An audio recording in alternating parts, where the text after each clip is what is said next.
अरे परत दाखव कसं होतं ते. ही पर्स मी अशी समोर धरली होती आणि त्यात चावी शोधायचं ना. जय काय आहे, मस्करी करतोस तू माझी. मी नाही सांगणार तुला. अगं सॉरी, मला सांग ना, परत सांग कसं होतं ते. अजिबात सांगणार नाही. बरं मी पर्स अशी धरतो. कशी? हे असं ना. जय गप्प बस ना, काय करतोस तू. पण मला सांग पुढे काय झालं. पुढे काय, मी सरांकडे बघितलं तर सर सुद्धा काकांपासून लपत होते. काकांची दहशत आहे सॉलिड.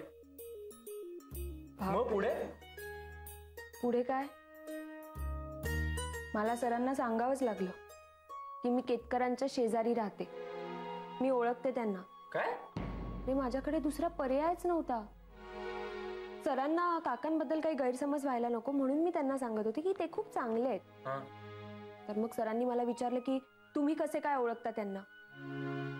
मग मला सगळंच सांगावं लागलं. हे देवा, आदिती तुला लक्षात येत आहे का, आपण अडकत चाललोय.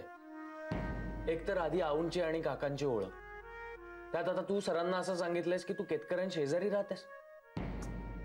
चुकून जरी काकांना जर यातलं काही कळलं ना, तर आपण काकांना सगळं सांगून टाकायला हवं असं सारखं सारखं वाटतंय मला.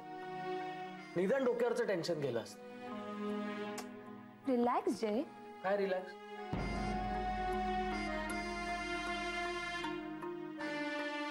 बरं ते जाऊ देत, तू आज घरी वेळेवर आलास ना, हे बरं केलंस. आणि त्यात अण्णांना जे आवडतं ते सगळं घेऊन आलास. तुला माहितीये अण्णा किती खुश दिसत होते. असावेत.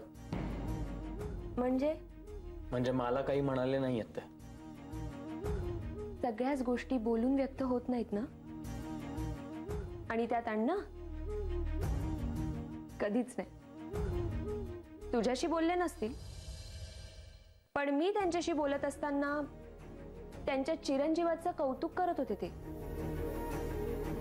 मला सांगत होते की काळजी घे त्याची आणि स्वतःची.